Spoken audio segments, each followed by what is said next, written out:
पुष 25 गते, 26 गते, 27 गते आज चन्द्रमा कन्या राशिमा प्रवेश गर्दा यी 4 राशि भएका व्यक्तिहरूलाई धन लाभ हुँदैछ। उद्देशक महानुभावहरू यी 3 दिनभित्र यी 4 राशि भएका व्यक्तिहरूको भाग्य खुल्ने सङ्केत छ।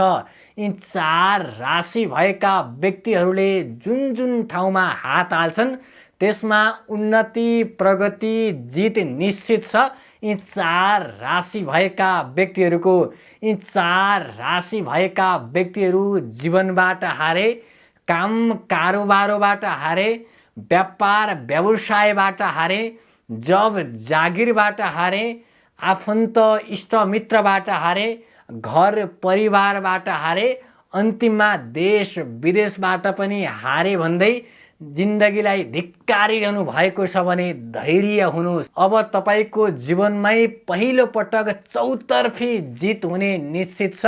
यी 4 राशि भएका व्यक्तिहरूको हारले पनि तपाईको जितमाथि घुँडा टेक्ने छ भने देश विदेशमा तपाईको जितको प्रशंसा हुँदैछ। यी 4 राशि भएका व्यक्तिहरूको आउनुहोस् यी 4 राशि भएका व्यक्तिहरूको बारेमा म तपाईलाई केही जानकारी दिन गइरहेको छु। हामीसँग पहिलो राशि रहेको छ सिंह राशि।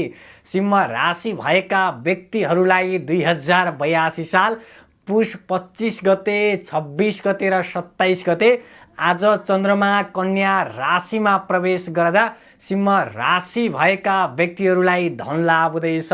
उद्देशक महानुभावहरू यी 3 दिनभित्र सिंह राशि भएका व्यक्तिहरूको भाग्य खुल्ने सङ्केत छ। सिंह राशि भएका व्यक्तिहरू जुन जुन ठाउँमा हात हाल्छन् त्यसबाट उन्नति, प्रगति, जित निश्चित छ।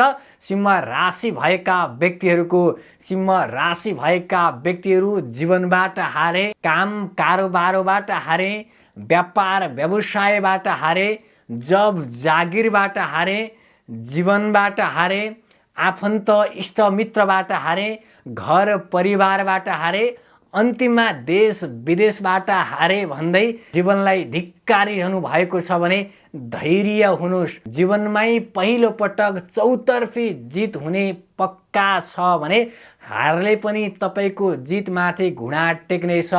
देश विदेशमा तपाईको जितको प्रशंसा हुँदैछ। सिंह राशि भएका व्यक्तिहरूको हामीसँग दोस्रो नम्बर राशि रहेको छ वृश्चिक राशि। वृश्चिक राशि भएका व्यक्तिहरूलाई 2082 साल पुष 25 गते, 26 गते र 27 गते आज चन्द्रमा कन्या राशिमा प्रवेश गर्दा वृश्चिक राशि भएका व्यक्तिहरूलाई धन लाभ हुँदैछ।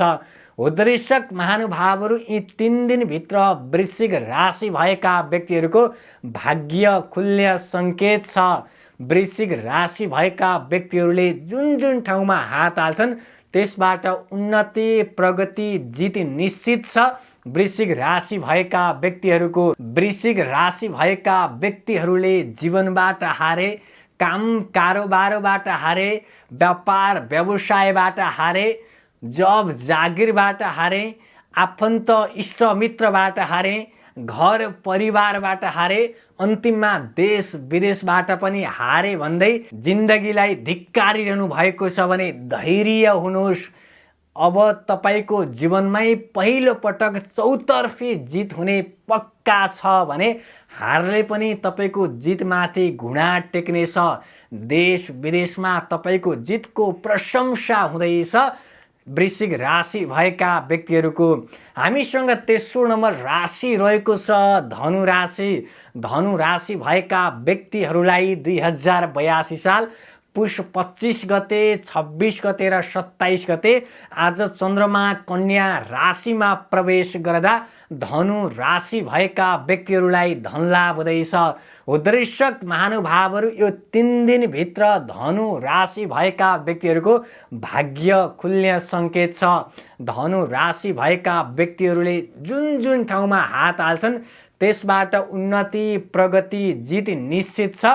धनु राशि भएका व्यक्तिहरूको धनु राशि भएका व्यक्तिहरूले जीवनबाट हारे, काम कारोबारबाट हारे, व्यापार व्यवसायबाट हारे, जब जागिरबाट हारे, आफन्त इष्टमित्रबाट हारे, घर परिवारबाट हारे, अन्तिममा देश विदेशबाट हारे भन्दै जिन्दगीलाई धिक्कारिरहनु भएको छ भने धैर्य हुनुहोस्। अब तपाईँको जीवनमै पहिलो पटक जित हुने पक्का छ भने हारले पनि तपाईँको जितमाथि घुँडा टेक्दैछ। धनु राशि भएका व्यक्तिहरूको, देश विदेशमा धनु राशि भएका व्यक्तिहरूको जितमाथि प्रशंसा हुँदैछ। धनु राशि भएका व्यक्तिहरूको हामीसँग अन्तिम राशि 4औं नम्बर राशि रहेको छ मकर राशि। मकर राशि भएका व्यक्तिहरूलाई 2082 साल पुष 25 गते, 26 गते र 27 गते आज चन्द्रमा कन्या राशिमा प्रवेश गर्दा मकर राशि भएका व्यक्तिहरूलाई धन लाभ हुँदैछ। उद्देश्यक महानुभावहरू यो 3 दिनभित्र मकर राशि भएका व्यक्तिहरूको भाग्य खुल्ने सङ्केत छ। मकर राशि भएका व्यक्तिहरू जुन जुन ठाउँमा हात हाल्छन् त्यसबाट जित निश्चित छ।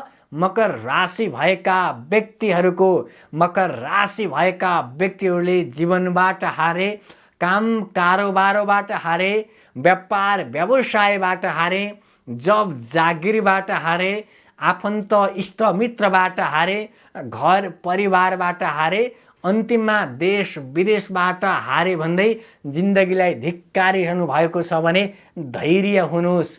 अब तपाईँको जीवनमै पहिलो पटक चौतर्फी जित हुने पक्का छ भने हारले पनि तपाईँको जितमाथि घुँडा टेक्नेछ। देश विदेशमा तपाईँको जितको प्रशंसा हुँदैछ। मकर राशि भएका व्यक्तिहरूको कृपया यो भिडियोलाई धेरै सेयर गरिदिनु हुन सम्पूर्ण आमा बुवा दाजुभाइ तथा दिदीबहिनीहरूलाई हार्दिक अनुरोध गर्न चाहन्छु। जय महाकाली, जय महालक्ष्मी, जय महा सरस्वती।